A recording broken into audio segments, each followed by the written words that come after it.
All right, here we go, ladies and gentlemen. Listen, I'm going back to old school ways here. Let's all put a best wet wishes in for my co-host, Kenya Sloan. She is not here tonight. She is sick. Hopefully, she's listening though. But anyway, I'll go into that here in a second. But this is State Chairman Mike Hatcher. Welcome everyone to Tuesday.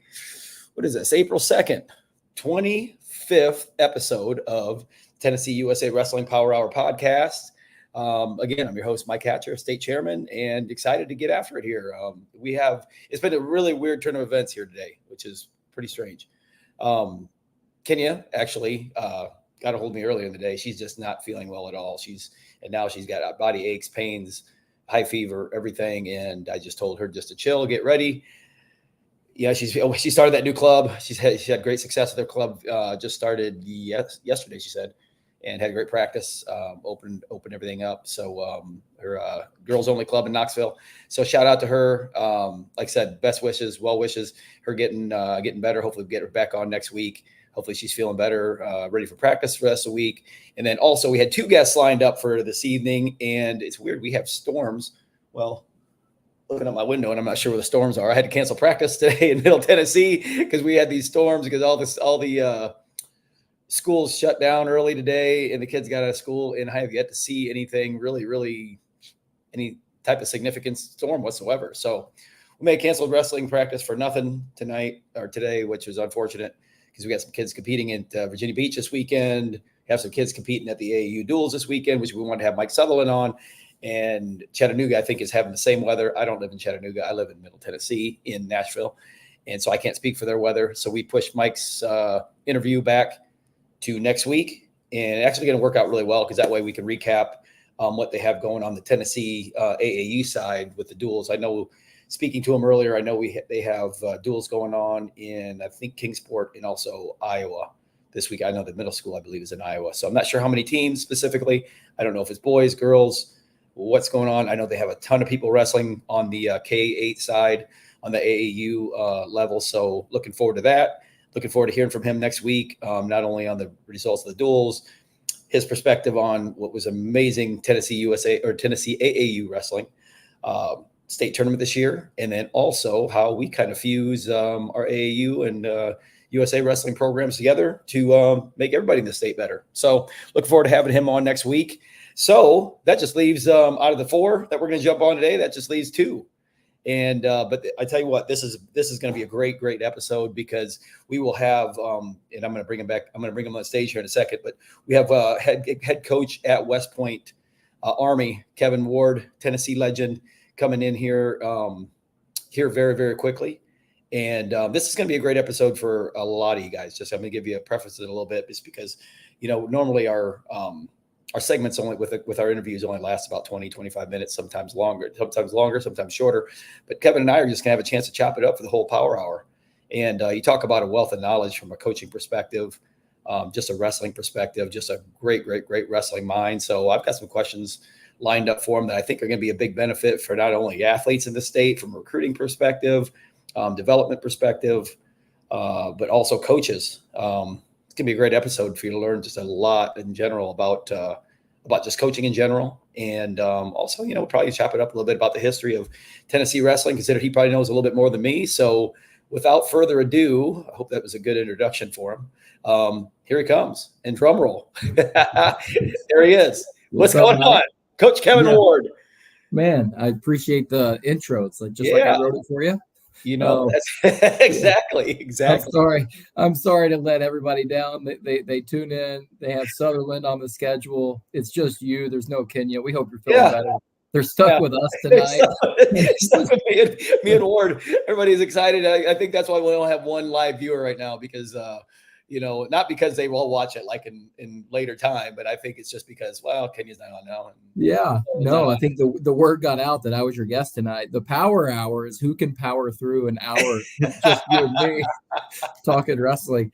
Who can put up with us? So, I think the power just went to like what would be almost like the middle in between no power and power. It would be like flickering. We're teetering. Yeah. We're flickering. Like flickering the hour. storms in Tennessee right now. Yeah. That's right. Exactly.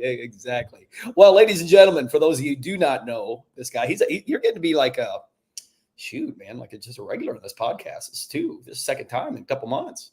2 out of 25. I don't, I'm not. Good. Yeah, I'm not a math guy, but that's like 8%. So pretty good percentage. Ain't bad. I like it. Yeah, you're up there with. Let's see. Right now we have Easton Daddy-Amoff, who is, I believe, an seventh or eighth grader. She's been on twice. Riley Sturgill, I think, has been on twice. Who else has been on a couple times? I've had a couple other repeat guests, and you're another repeat guest. Shoot. Yeah, I don't know. It sounds like I'm in good company. So you're in great company because they're studs. Yeah. Ladies and gentlemen, Kevin Ward, head wrestling coach at Army West Point, Sadi Daisy, legend. Actually, I would probably even consider maybe like all over Chattanooga and Tennessee legend, and just coaching and wrestling extraordinaire in general. So there he is. I think, I appreciate it. That might be pushing it. I would have taken just Sadi Daisy or Hamilton County or whatever. But no, man, I'm proud to still represent Tennessee, and a lot of pride in where I came from. And it's awesome to see what you guys are doing now.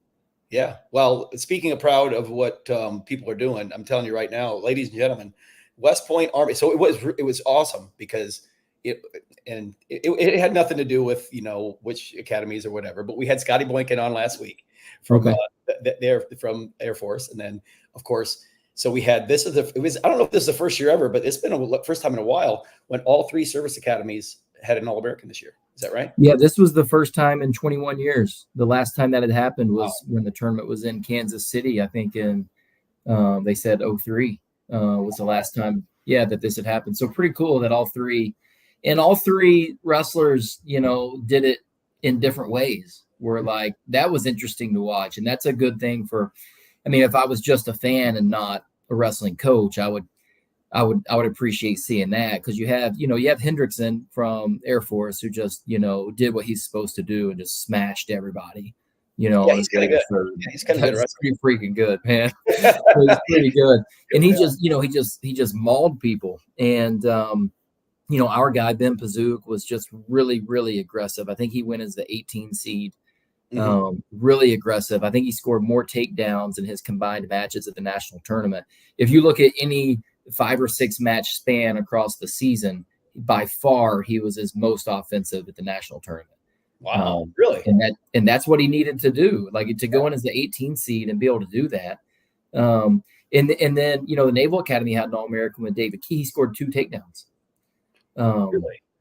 And it was just, he's a tough guy, and it just shows you there's different ways to get it done.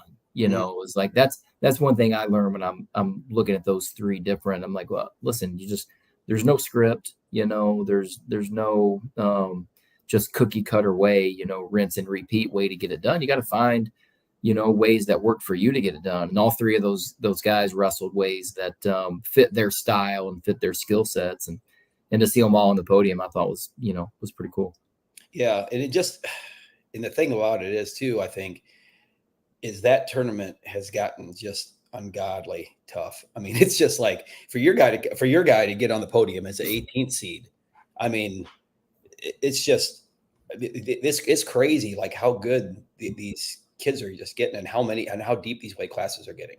Yeah, it's tough, and it's not like we knew it was going to stay tough for a few years after COVID, because everybody's got another year, and then next year there's still going to be some 6th or maybe 7th year guys at the tournament.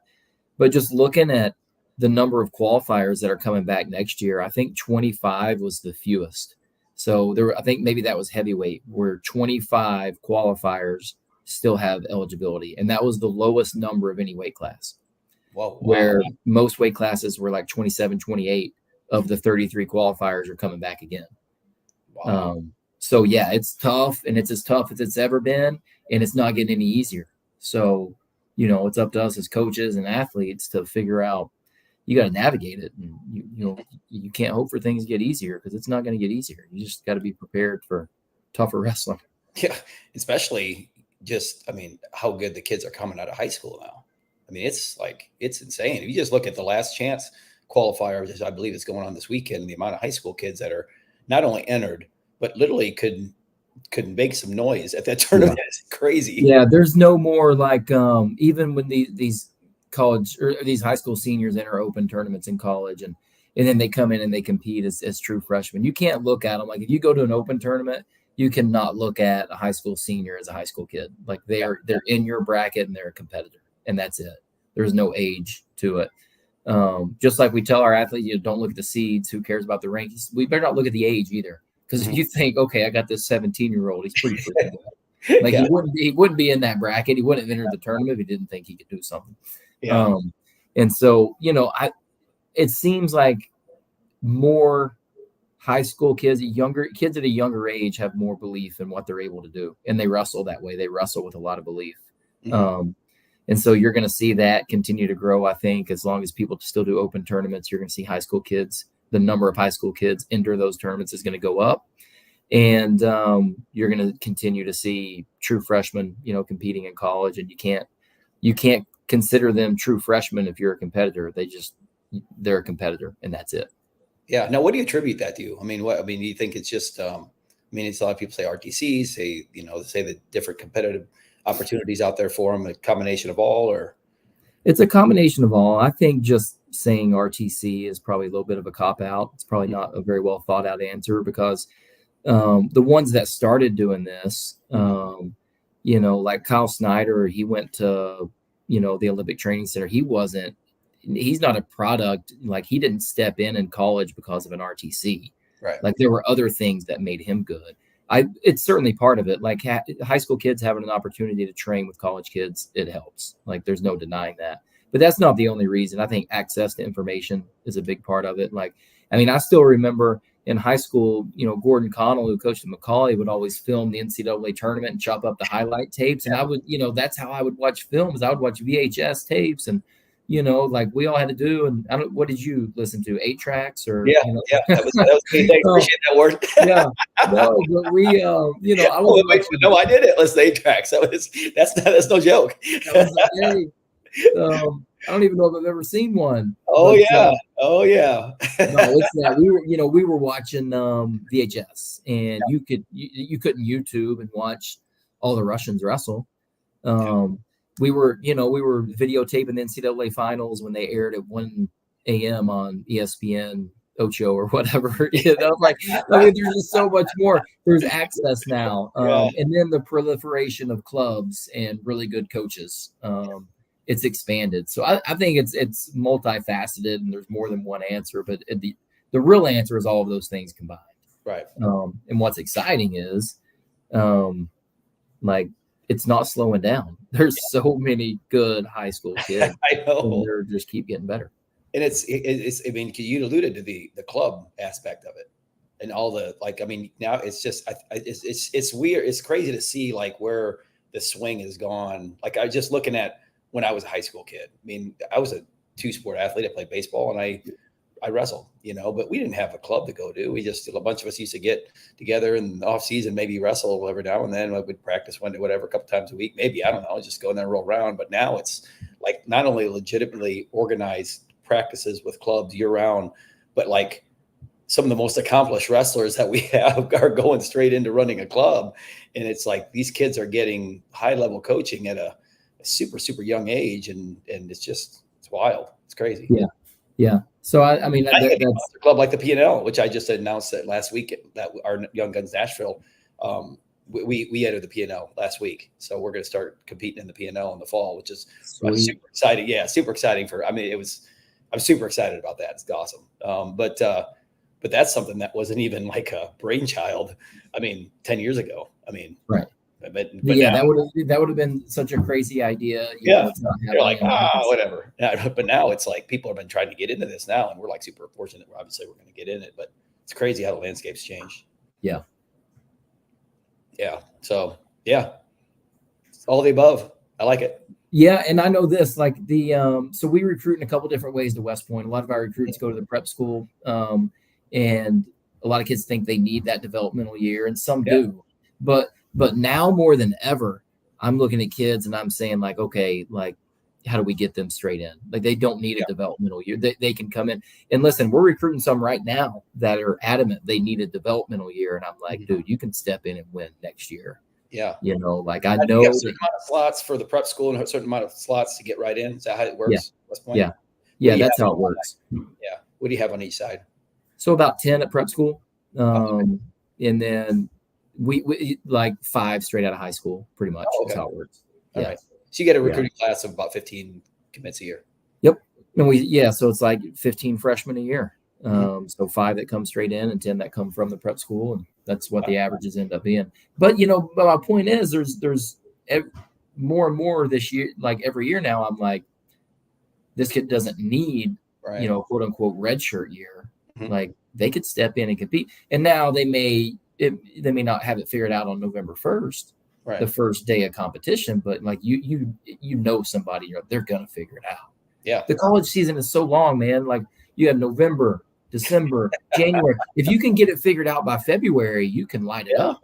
You know. So anyways, I enjoy. I like seeing the kids coming out that are at a higher level. I think it's fun to see as a coach. Oh yeah, I mean, cause, and you mentioned it, like kids wrestling right out the chute before that.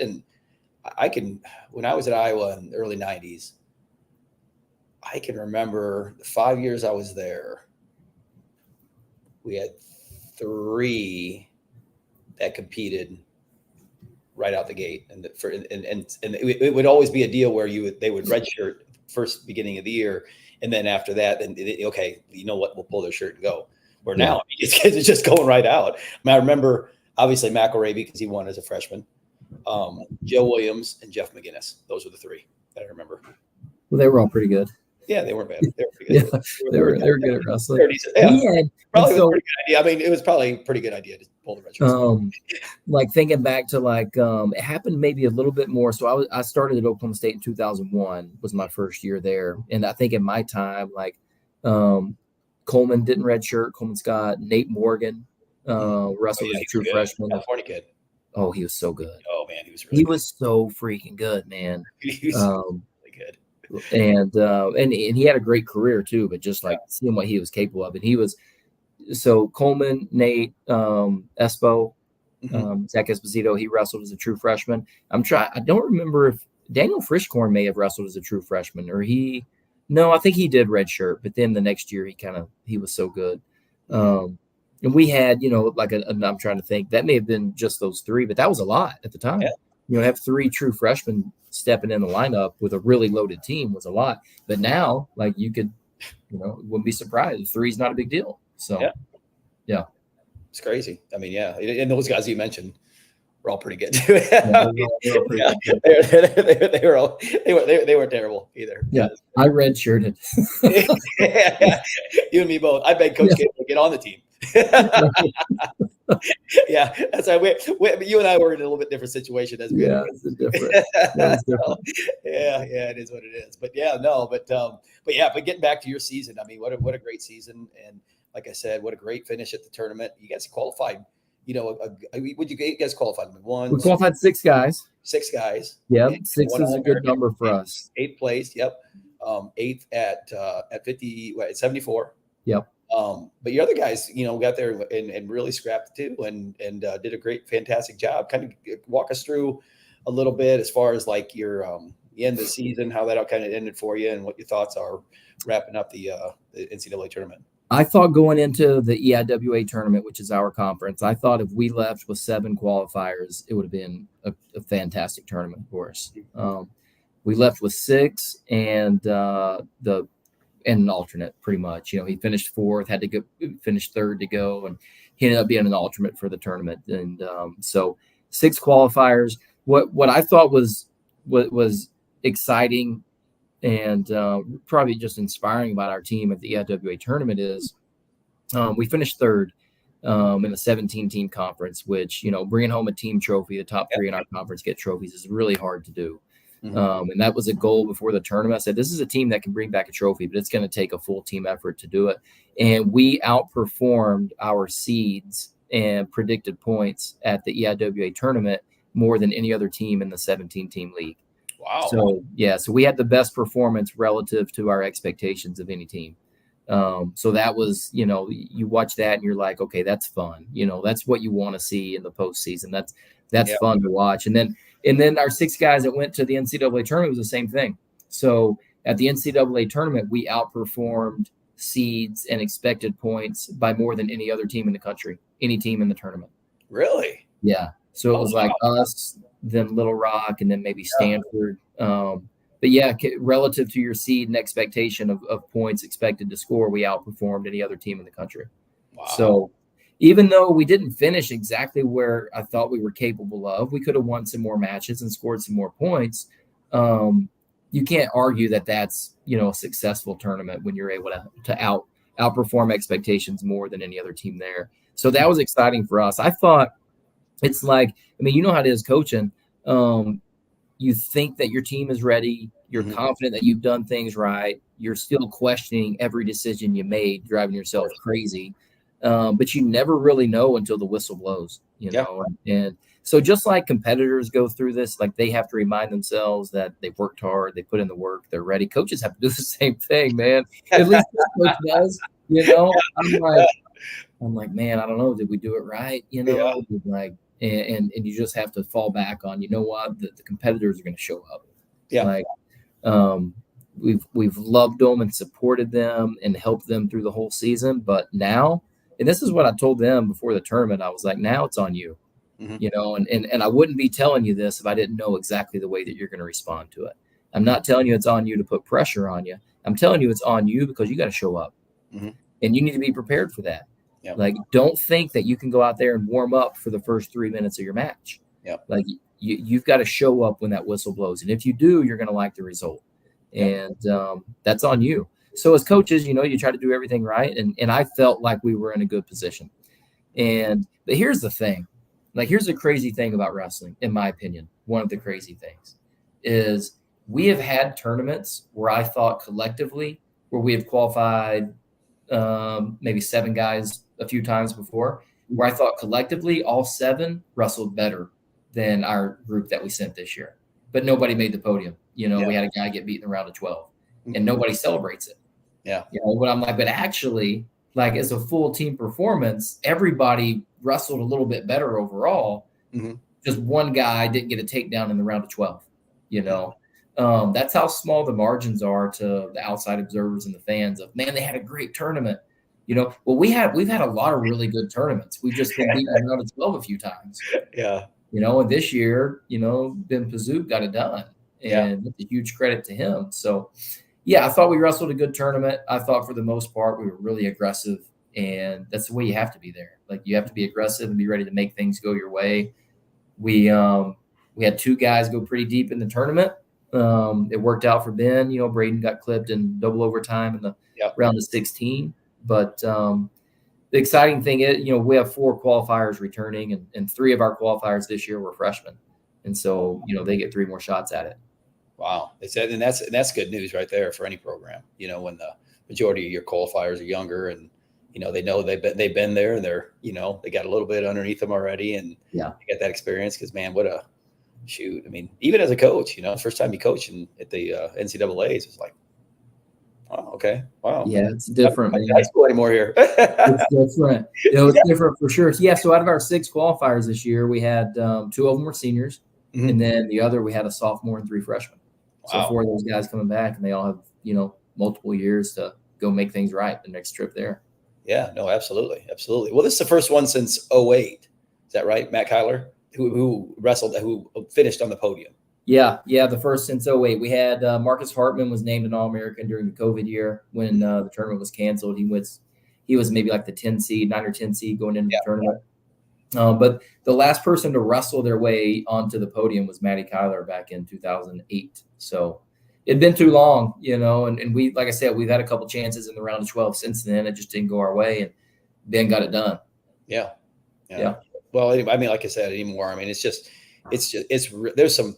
Just the amount of great wrestlers that did not make the podium this year, and in the here as of recent, it's just that's why it's so exciting. Like the first day before, I mean, you can kind of like the first session, whatever. Second session, it's not bad. Everybody's waiting until Friday, which Friday is the best day. I mean, it is what it is. But now, I mean, like that first round, I mean, you've got some incredible matchups right out the chute. Yeah, like you can't. Yeah, you don't look away on Thursday morning. No, can't, because there's some big time matchup, and they're going to have implications. You know, it's like, I mean, there's not a round there that's not exciting. And let me tell you, like for anybody that wasn't there in Kansas City this year, the arena was sick. That was a great place. They did a great job. I haven't heard anybody say anything bad. So we hope it goes back. It was, we enjoyed it. The arena was great. The energy was through the roof. Like, what a good experience. Yeah, actually, it's crazy because my very first coaching job, 1996 through 99, was at Durant High School in Durant, Iowa, Eastern Iowa. Small 1A school. We literally had graduating classes of 50. And one of my OG original freshmen that year, his name's Nathan Hermiston. I'm gonna give him a shout out. He was an absolute stud. I mean, he was decent wrestler. He's a state qualifier. I mean, just but he's just a great kid. So he ended up going, obviously going through school, and he started going down the hospitality route, and was sales manager at the Hilton downtown Minneapolis for many years. We sell on the way back to Fargo. I used to, we get pit stop over there with a bunch of guys coming to Fargo. So then the job that he was looking for in Minneapolis was called Meet Minneapolis, where he's in charge of all these events coming to town. So he was literally in charge of bringing in not only the Super Bowl of Minneapolis, but the COVID year NCAA's. He brought it in, but then of course they didn't wrestle it. So now he's like, so then fast forward a couple of years, he takes the same job in Kansas City. So he was on the committee. He was basically on the short list of committee to bring it into Kansas City this year. So I met up with him this year, and it was, I mean, I'm like, listen, man, I'm so proud of you. This is his second NCAA that he brought in. And he's like, we'd love to have it. I mean, everybody's going well. Everybody seems to be happy. I said, everybody's incredibly happy with it. Keep it here. It's here every year. He goes, well, we can't do it every year because it kind of gets stale. I said, no, it doesn't get stale. Just keep it here. This we can do it. Perfect. Yeah. The arena's perfect. Right across the street. It's almost like having it in Nashville, but not quite with all the craziness of Nashville. It's like it's got right across the street. Got all the restaurants and bars. People enjoy themselves right across the street. Come back over. The arena's excellent. Kansas City's a cool little town. Shoot, man. Like, I like the idea, and I do enjoy it bouncing around from, whatever city to city. But like, I mean, Omaha doesn't grow stale. Yeah. Oklahoma City softball, that doesn't grow stale. Exactly. So if we put it there and like we're going to Kansas City, that's the goal, is to get to Kansas City. I would be for it. It's not going to happen over the next 5 or 6 years. I know that. Yeah. Like they're bidding out the next cities right now. Right. But I was for it, man. And everybody I talked to said they had a good experience. Just for that, like you can leave the arena and you go over and you have a good time, enjoy yourself, and then go back over and you're loud, and like you're ready to go. That's what wrestling people want. I mean, let's just call it what it is. We're really they want a place to enjoy the city between rounds. That's just the way it works. We're really a simple crowd. It was perfect. Yeah. I mean, the problem. I mean, everybody always asks me, "Hey, are you going to ever help?" Because we brought that collegiate duels here last year. And what Nationals is next? You're going to help bring NCAA's here? And I'm like, well, this is now we're dealing with the two totally different situations here. I mean, Nashville doesn't necessarily need a wrestling tournament here. They sell out no matter what. It doesn't really matter. I mean, weekend in Nashville, they're like, oh, okay, yeah, whatever. That doesn't really move the needle. But two, I mean, you want all the wrestling fans like showing up the second session, or do you want them still on Broadway? I mean, I'm not quite sure what that's going to do for like the second session of attendance. So I don't know. I'm not quite sure about it, having it here. I don't know. It's weird. Well, don't keep coming up with good ideas. Like you're going to work yourself onto one of these committees. Yeah, right. No, that's not going to happen. I'm good with me and Frank and Patrick Simpson at NBA. We're working on next year's collegiate duels again, and that's good for me. I'm good. I don't need to be getting on anything else. I'm good. But yeah, no. I mean, Kansas City did awesome, and obviously I'm biased because my boy was part of bringing it in. So, but yeah, no. But you guys, man, you guys are just and like I said, I've been close to your program for. I mean, shoot, you used to bring for those of you guys that didn't know, Kevin hasn't always been at West Point. And a lot of it, and what's great about Kevin is the fact that a lot of the Division I college coaches, they start at the Division I level and then they work their way up through the climbing ranks of the Division I level. Kevin didn't do that, man. I remember when he graduated Oklahoma State, Ouachita Baptist was your first stop. Yeah, correct? Actually, it was, that was my first coaching stop. Yeah. So when I graduated from OSU, I did stick on and do my grad school and be a grad assistant there. Mm-hmm. But then I got out of the sport of wrestling for a couple of years. Like I was working. Yeah, like this is. Wow. I can promise you, I'm the only Division I coach that worked in the oil and gas and was like a flow hand working, like out on well locations, like staying in a camper, working out in the oil fields. I'm the only person that ever plugged in a separator. He said no more. Yeah, no more. And that was just like. But okay, so I didn't enjoy being in the office. I enjoyed being in the field. I didn't enjoy being in the office, and then the coaching job opened up. And long story short, I got my coaching start at Ouachita Baptist in Arkansas. It was a brand new startup Division II program. That was, I think I moved there April 1st, 2010, something like that. Like, right. I mean, this may be like my 14 years ago, I moved to Arkadelphia, Arkansas. Yeah, because I remember you guys used to come over to Chattanooga every summer. We used to bring a bunch of guys to come train with us in Chattanooga. Well, we had to find ways to get better. It wasn't like we were going to go train. Little Rock didn't exist then. We were around. We predated their program. So if we were going to find a way to train and get better, we would go there. We would work Chattanooga's camps. I would send a few to Stillwater and work the Oklahoma State camps, and just on the Division II grind, and trying to get better. And now you look around, and one thing that I notice, I'm like, I don't know what this means about our sport, but especially a lot of assistant coaches, and they're at some pretty high-powered schools too. It's like that's where they wrestled. Mm-hmm. Then they started coaching there. It's the only place they've ever been. Yeah. But a lot of schools have, power programs that win at a really high level, and they have assistant coaching staffs that have only been there, ever. And I'm thinking like, am I complicating this, man? Is it really that freaking easy? Like, maybe I'm just making this too hard, because these guys just like, they just wrestled and they started coaching. And it's like, this probably I don't mean this like in a negative way, but I'm like, they didn't necessarily like, cut their teeth somewhere else, and like, earn their stripes through working up through the coaching ranks. It's like, you're at a Power 5 school and you were a good wrestler, you graduated, now you're coaching and you're already making good money, because those programs have a lot of money. But so I had a different route. I was at Ouachita for 4 years, and now I've been at West Point for 10 years, which isn't forever, but it's a pretty long time here. So just finished my 10th season. Yeah, but I mean, but just what you've done for that program though has been, I mean, even when I was at Cal Poly is when I started, really, kind of get to know the program a little better, because you guys used to come and wrestle us, and just the difference in what the program had to offer at that time. You just then, and that was, golly, that's going on 5 or 6 years ago. This was 6 years ago. I was at Cal Poly. Can't remember. It was a while ago. Anyway, but now it just, even what you parlayed on top of that, it's just been a long journey. Yeah, no, I appreciate it, and it hasn't been linear, so to speak. Yeah, no. Yeah, we've had some really good years, and this year was a really good year. We've had a couple of years that have been struggles too, and so like figuring out how to navigate each year, and each team is different, the individuals are different, how to get the most out of them, and sometimes I feel like as a stat like we've nailed it. And sometimes I look back and I'm like, God, I couldn't have screwed that up worse if like I tried, It's almost like I intentionally like screwed that team over. At the moment, you're just trying to do everything you can like to make it right. And then in hindsight, you're like, that was the dumbest thing I could have done.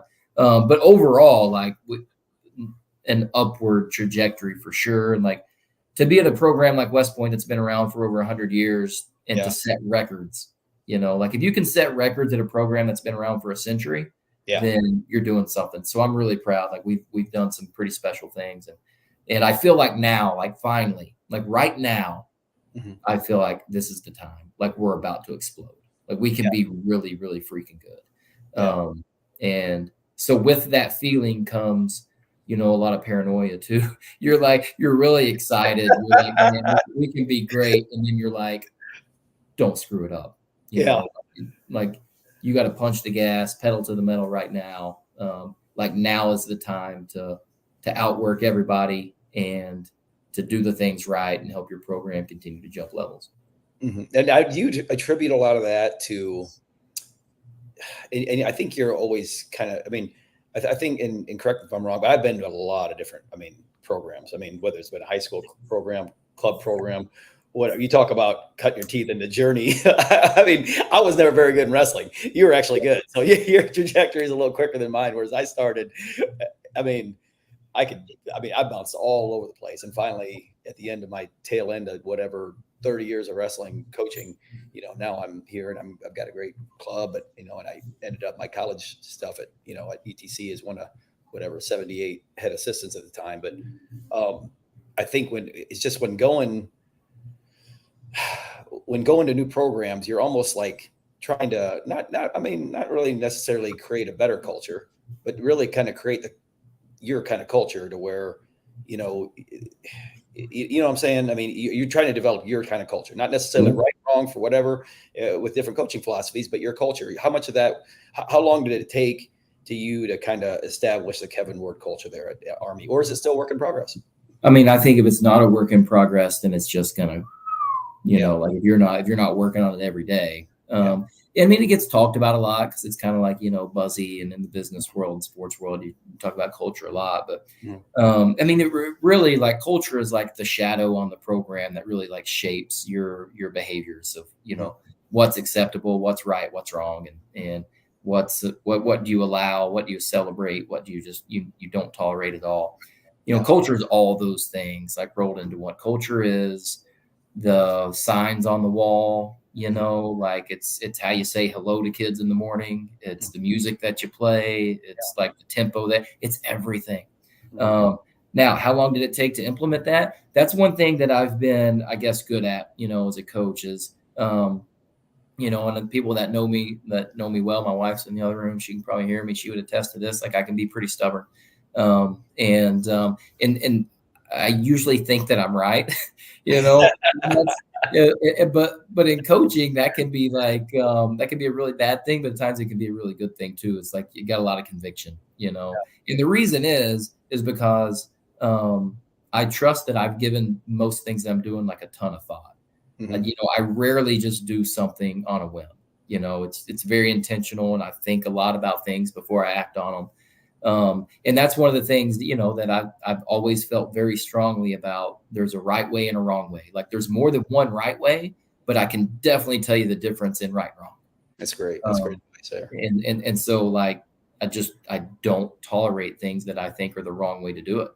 Now, maybe with experience too, I've learned that there's even more right ways to do it than I thought originally. But one thing I guess I've never wavered on is, like, if I think it's the wrong way to do it, it ain't happening.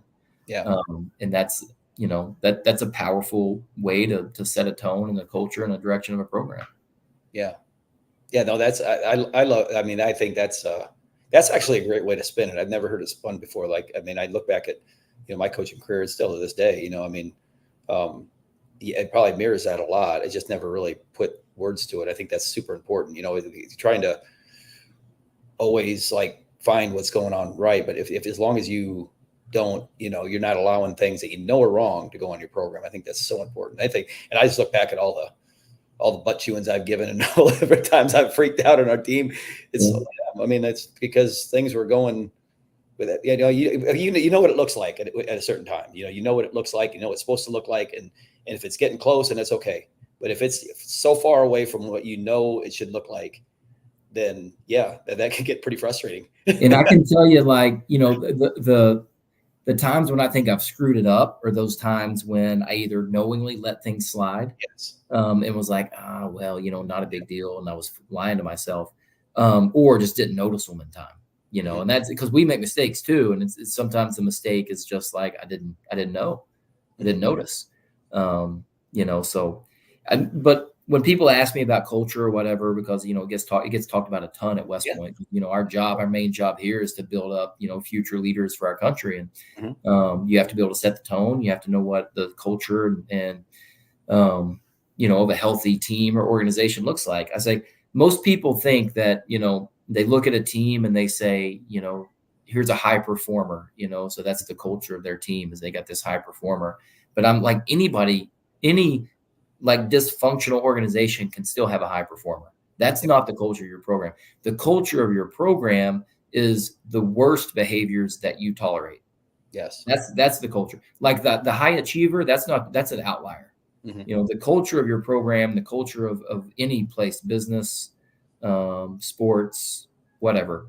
The culture is the worst behavior that you tolerate. That really sets, you know, I guess that sets the standard, you know, for what you're willing to do. Yeah. I like that a lot. That's coaches. I mean, I told you this is going to be a great interview, coaches.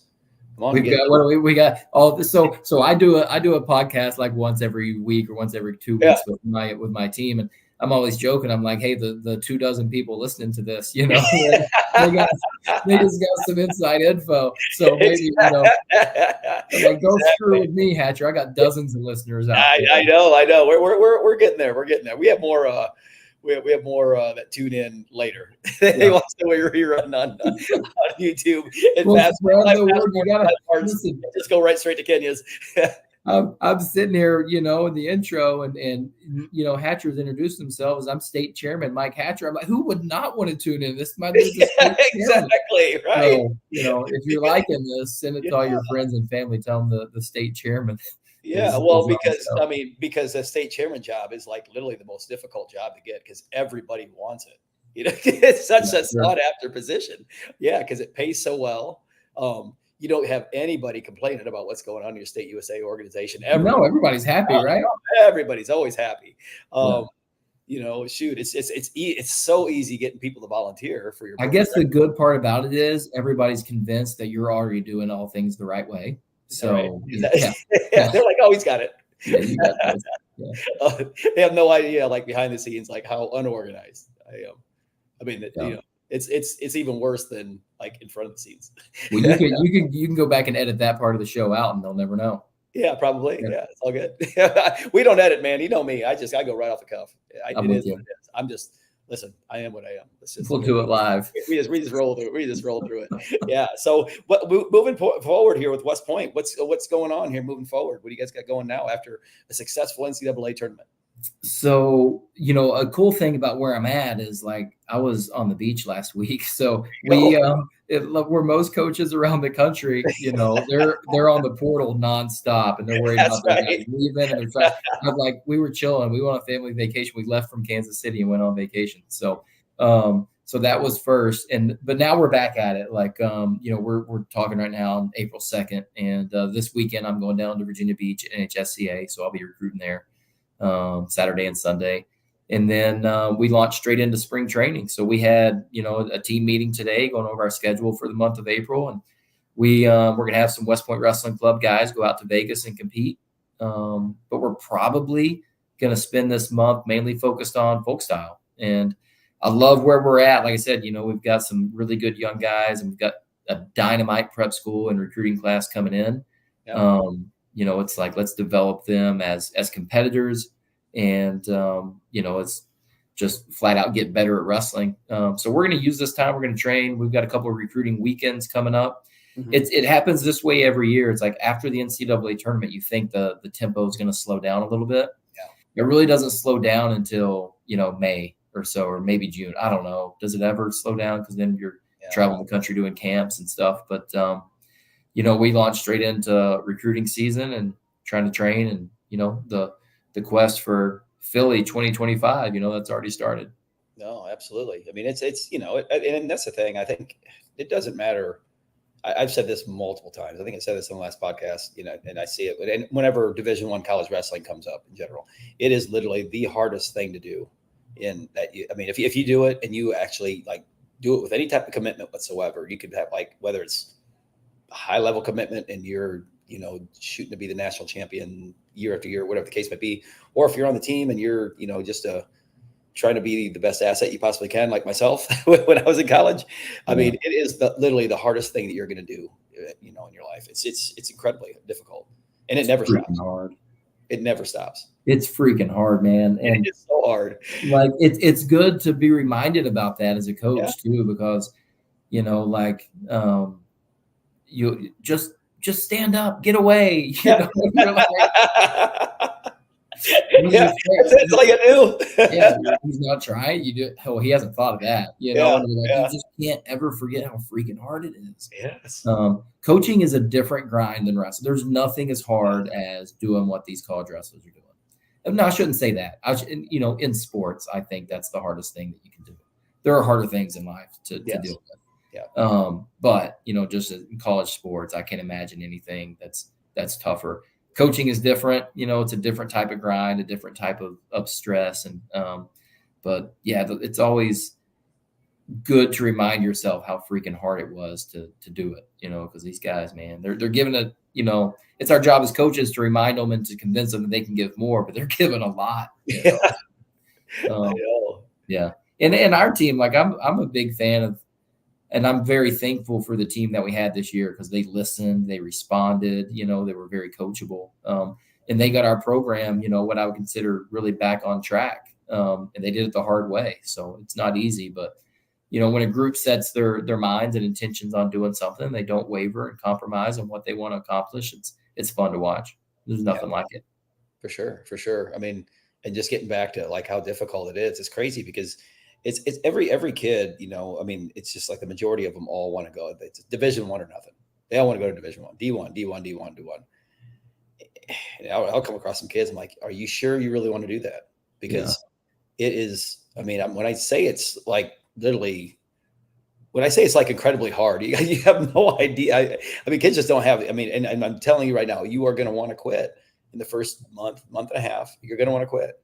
And it's, and I man, I got to put my name on you because I mean, you gotta be sure that it's just what you want. Like we talked about, I spent 4 years coaching at the Division II level. And I had those conversations with recruits all the time. And I had, we wouldn't have had a good team if we weren't also recruiting kids that are getting Division I, recruitment as well. If we only recruited kids that were not being recruited by Division I schools, we couldn't have done what we did there. Right. And so that was a lot of my conversations when I was recruiting there. And here's the honest truth. I'm still an advocate for the other divisions of wrestling because like those guys that I coached, I promise you, we worked just as hard and wanted it just as bad. And here's the thing that like when I was at Washington, I watched our guys win. Guess what? Like they smiled just as big. Yes. Like they didn't smile and be like, oh, well, it's only D2. No, it meant the world to them. Yes. Like they smiled just as big. Yes. And so you're right. It's hard. Division I, Division I college wrestling is the lowest percentage probability of going from high school to college. Yeah. Less than 1% do it. So, just doing it is pretty incredible. But I don't know, if we planned on the conversation going this way, but it's not for everybody. And that's not a bad thing. Like it's not like Division II, III, NAIA, like what, like there ain't nothing wrong with those, man. If like, that's where you feel like you're going to get the most out of the experience, then there's nothing wrong with that. Yeah. And I also tell them too, I mean, there's nothing wrong with those levels for one, but also be expected if you go to a good program, be expected to work. I mean, you're still going to have to lift in the morning. You're still going to have to take care of your academics. You're still going to have to go to wrestling practice and work hard at wrestling practice because if the coach is worth the salt at all, he wants to win too.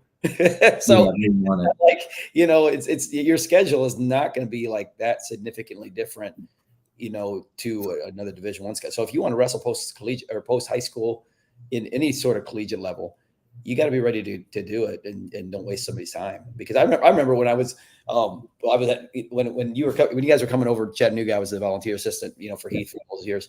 And then Cerritos got the job at Grand Canyon. And that was when they were in that transition, going into Division I. So he was trying to free up some sort of, he already had Brian Stith. He had Mark Ellis there already. And that's part of his initial staff.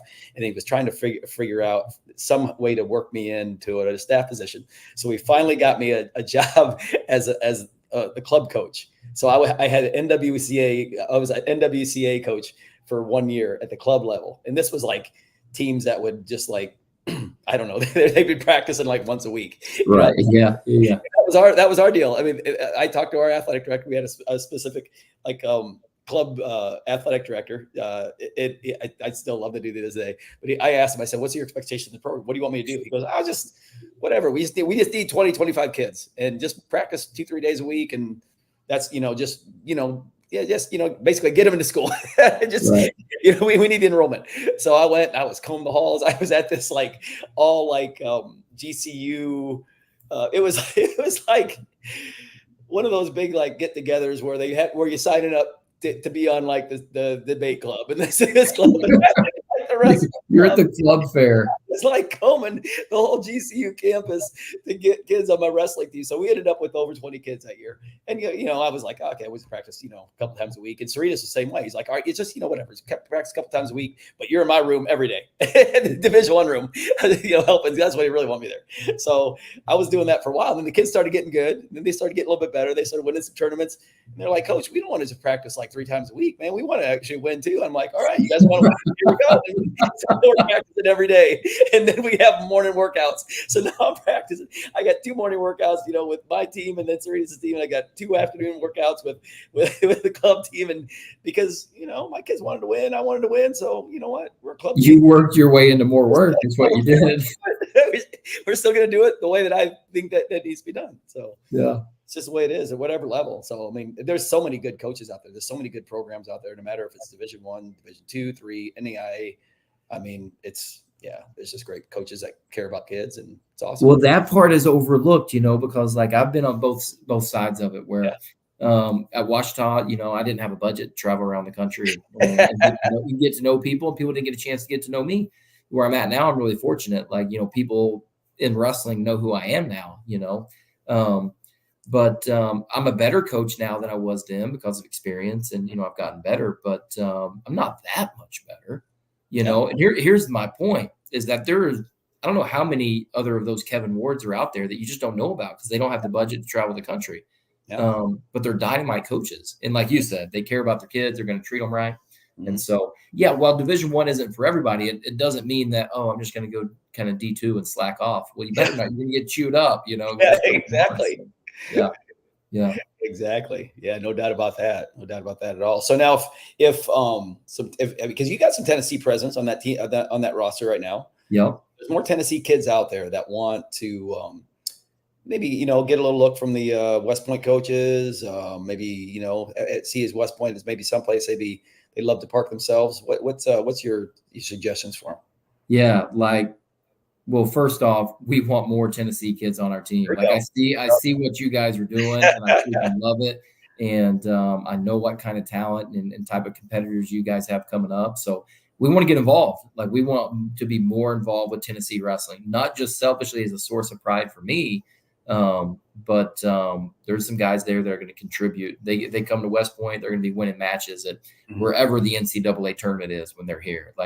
We just got back from Kansas City. Well, the next kid that can place, for us, or one of the next, could be right there where you're at, Yep. So we got to get involved more with the state of Tennessee. That's why I make my rounds recruiting there, once, maybe a few times a year, and hopefully we can get more involved here in the future. Yeah, well, we got some great kids coming up. I mean, we got a couple guys that are chiming in right now in the comment section. Jason Villers, his kid's not too bad at wrestling. Those guys are good. So look, I can't mention. He said Jason Villers. He coached for several years. He's in elementary. Yeah, that's Coach Villers to me. Yeah, that's right. He didn't even know his first name. It's Coach Villers. Listen, when you're coaching, you lose. Yeah, you lose your first name for sure. That's right. And look, hey, we have camps up here in the summer that are dynamite. Objectively, and I'll brag on ourselves, we do a fantastic job with our camps. Yeah. So if anybody's interested, if you just Google Army West Point Wrestling Camps, you'll find the info. One of them's already full up. The other one's probably 2/3 full. Our camps are going to fill up. So if somebody's interested, we would love to have them up here. And then, beyond that, we find other ways to get together. Yeah, excellent. Well, I know that we've already talked about it up to this point, and so I was going to just tell people right now, Army's going to have West Point Army is going to have a presence on our national team staffs this year. They're going to come. They're going to yep. They're going to come help us out. Kevin and I talked about this. She was the last. I think maybe it was in Brazil. I think we were talking about it last time we talked. But anyway, we were talking about it, and we're going to go ahead and lock it down. So this year, when we do have our Tennessee USA wrestling training camps, getting ready for duels, Fargo, all that type of stuff, we will have a West Point presence there, and we can't wait. Fired up, man! Let's go. We can't wait to be there. West Point will be there, and just want to be able to help with.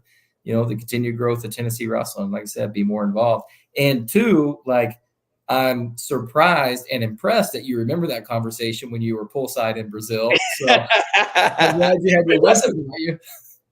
I'm a multitasker when it comes like that. Or Listen, I'm honored if you can remember that conversation, about me wanting to help out with Team Tennessee. Then I love it. You were listening. I'm flattered. I was listening. I'm always working. I might be in the remote spot working, but I'm always working to help better the state and help these kids out in Tennessee. And that's why I took this gig, and that's why I am consistently agreeing to do the state chairman and stuff like this. And why I try to make it a priority with this podcast, give kids, coaches, everybody a little bit of shine and stuff like that. I even did this. I was in Thailand. I was in Asia. I went and saw my family in the Philippines. This was 3 weeks ago.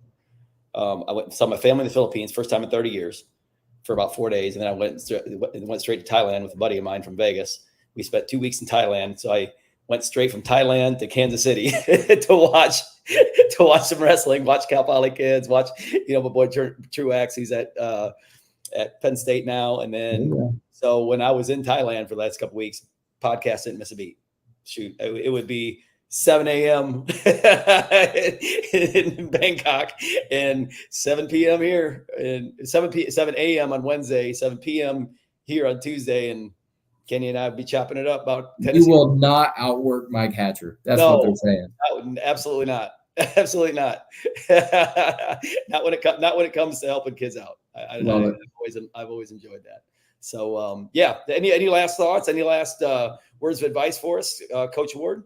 No, I think this time of year, like you've got coaches and wrestlers listening, the same thing that we told our team today is. You're going to get better every day the season goes on, if that's your intention. But this time of the year right now is when you can really separate yourself from others and gain the ground. Listen, the reality is most of us, unless you're the one person in the country, most of us have to chase somebody down. Mm-hmm. Like they're out there, and today it's okay to say that they're better than us. Like there's a lot of teams right now, there was 30 teams or so like that were better than us last week.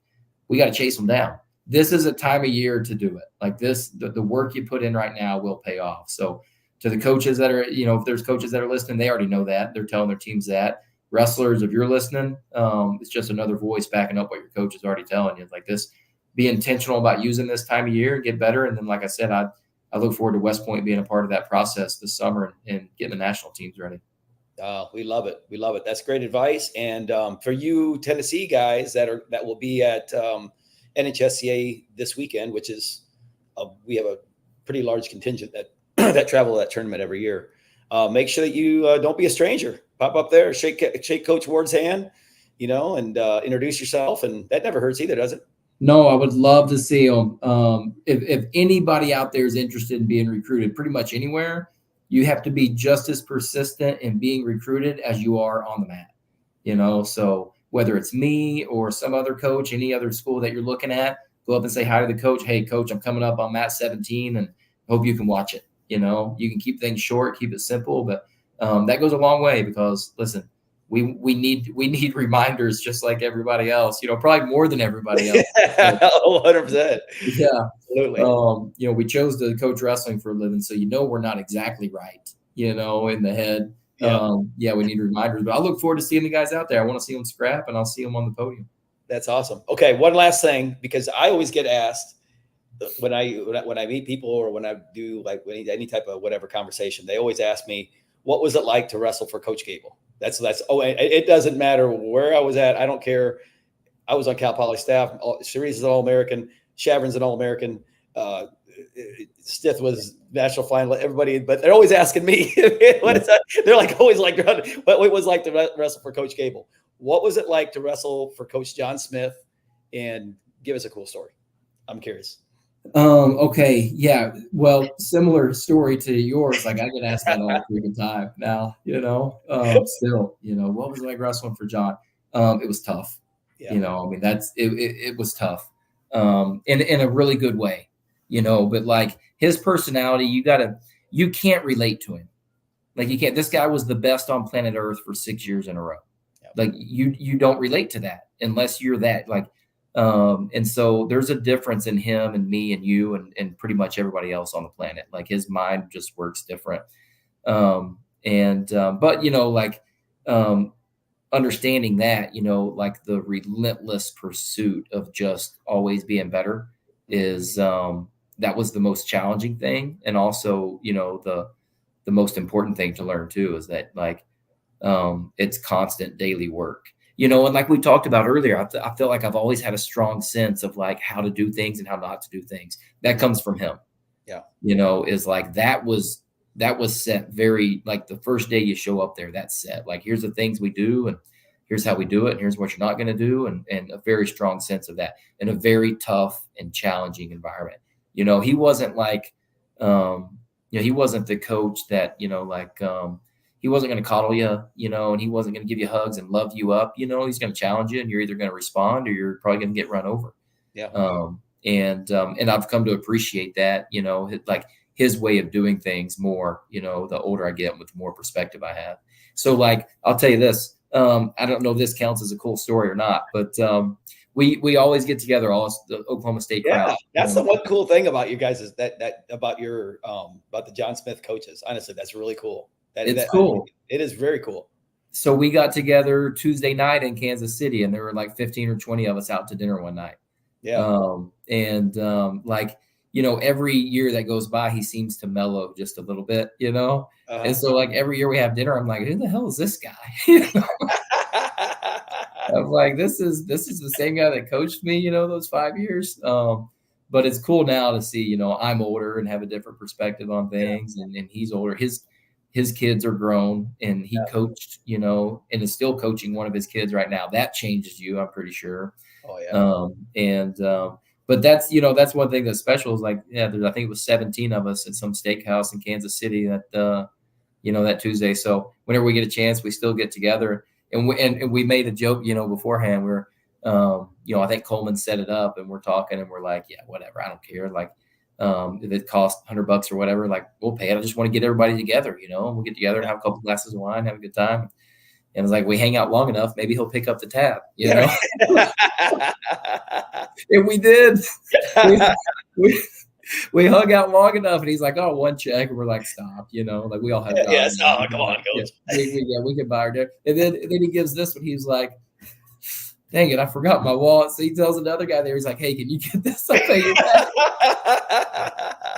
And it was like 17 people for dinner, Oh, that's awesome. Let's make sure. Yeah. Like, so now, you got a couple dozen people listening in that know that story. They can make sure that they get paid back. But yeah, it was fun. It was a learning experience. I'm a kid from Saudi Daisy, and I remember like grinning ear to ear my first practice there. And I'm like, I can't believe I'm here. Like, this is awesome. And it was always awesome. I had great teammates I'm still friends with. And it was challenging in all the right ways. So it was a very positive experience for me. Yeah, that's awesome. Yeah, no, like I said, that Oklahoma State coaches group that you guys always have, you guys were doing like almost like their own little coaching conventions for a little while. I don't know if you guys still do that, but you guys would get together, like a bunch of you get together and kind of chop it up just about coaching in general. I know you guys are doing that for a few years, which is really we haven't done it. We need to bring that back, because that was really good. It was just like a place. It's a place where we could just sit down and be like, all right, guys, nobody's trying to beat each other tomorrow. Let's just, somebody pick a topic, somebody, be the moderator and go around the room and let's all talk about it. So it's a cool thing where you can share ideas like that, which happens a lot in other sports, but not so much in wrestling. So that was cool for us. Yeah, no, that was really cool. I actually learned. It was a learning experience for me, and also an affirmation for me from a former cowboy when I was at Cal Poly. So we were at Cal Poly. I was there for 3 years. His first 3 years there, and Stanford came in and coached. And Stanford brought their team down to train in the summertime with us. So they came down to Sloan, they rented a place, and then they brought, I mean, damn near the whole team, 15, 20 guys down at the time. And that was when Jamil was on staff. Okay.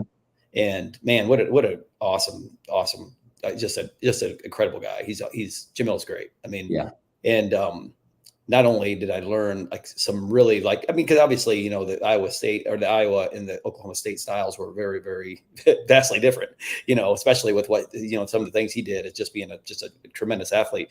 But I mean, I learned a lot from a coaching perspective because I was like, okay, if I ever get an athlete like this, I can do stuff like this. But then it wasn't necessarily that because not like he had these athletes in Stanford that were anything like Jamil, but they were doing a lot of those certain techniques, which was really cool. So I saw how I kind of integrated them in, to what he was working with.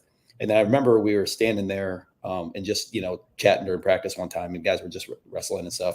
And we just got to talking about, the differences and like where, because he was on obviously a super, super successful time at Oklahoma State wrestling. I was at a super successful time at Iowa wrestling. And I just made a comment to him like, well, I wasn't like the varsity guy, like, at your level as far as like what, from a competitor standpoint, but I just, had made that comment, and he stopped me like literally dead in my tracks. He goes, no, he said, listen, it doesn't matter if you were a JV guy or if you were a 4-time All-American on your team back in the early 90s, what it looks like. And now you're able to take that information and take that whole like portrait there and put it here. And if it doesn't look like, what it's supposed to look like, then that's where you can make the changes. And I was like, that makes a lot of sense. I was like, man, I really appreciate that. He goes, no, don't sell yourself short. You were in the best college wrestling room in the early 90s for 4.5 years. He goes, exactly what it looks like. He said, when it doesn't look like that here, you make adjustments and make changes. And I was like, damn, that makes a lot of sense. So yeah, that's a good lesson for all of us. Yeah, it is. I mean, I was like, wow, that's really cool. And I learned that from a cowboy, which is great. Hard to admit, from a Hawkeye, but there you go. Yeah. It's good stuff. Well, my man, this was awesome. Dude, I appreciate you. Yeah, it's always good to get together and just chat wrestling. Absolutely, man. We could have done Kenya and I usually do a power hour and a half. We usually do we have like 3 guests on here. We say, oh, this guest only lasts for 10 minutes. And then we keep asking them questions. All of a sudden that went to 20 minutes, and then all of a sudden 25 minutes. And then all of a sudden we're at, oh shoot, we're 20 minutes over. Better get off here now. Well, let me whenever you guys want to do it again, I would love to. I hate it that your listeners had to just suffer through just you and I. I know. Just you. That's how you talk. Well, even worse. You're a lot smarter than I am. So I was like, you know what? I'm just going to let him talk. Well, let's keep it going, man. Love to join you again sometime. Absolutely. And ladies and gentlemen, like I said, you Tennessee wrestlers out there, expect to see some West Point involvement with us this year on our national teams. And man, can't wait. So, Coach Ward, we really appreciate your time, my man. Thank you, guys. Till next time. You got it. Thanks, brother. There we go, ladies and gentlemen, man. Kevin Ward, that was a very, very, very interesting, very, very informative hour there. So hopefully you guys got a lot out of it. Like I said, sorry for the spinoff. We had to get away from another guest we have on there, but Michael Sutherland's going to be a great guest next week. Can't wait to have him on. And obviously, hopefully Kenya's feeling better, and we can bring her back on. And she just chimed in right there. There we go, Kenya. Appreciate you tuning in. So hopefully she's feeling better, and we will see you next week, same time. Hopefully not same place, because I don't this time I don't do it in my apartment. Usually doing it at our practice site. So until next week, we appreciate everybody tuning in, and best of luck at this weekend to all the AAU K-8 wrestlers that are wrestling in all the duels, and also all the Tennessee high school wrestlers that are wrestling in Virginia Beach this weekend.